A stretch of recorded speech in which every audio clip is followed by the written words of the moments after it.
Apartheid was a system of racial segregation that ruled South Africa for nearly 5 decades. It wasn't just discrimination.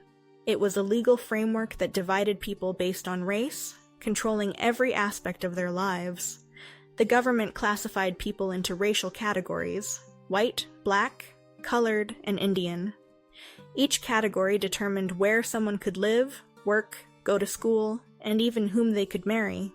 White South Africans, though a minority, had full rights, while non-whites were subjected to oppression, poverty, and violence.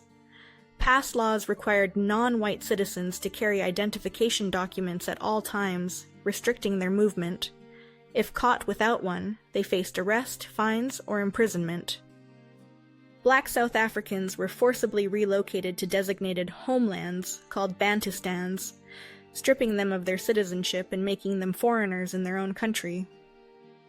Segregation extended to public spaces, separate schools, hospitals, buses, even benches.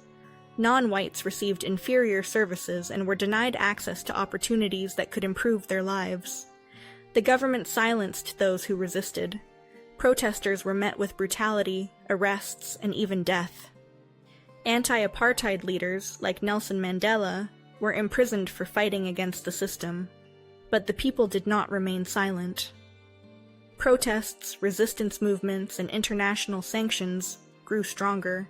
The world turned against apartheid, and in the early 1990s, the walls of segregation began to crumble. Finally, in 1994, South Africa held its first democratic elections. Nelson Mandela was elected as the country's first black president, marking the official end of apartheid. Apartheid may be over, but its effects still linger.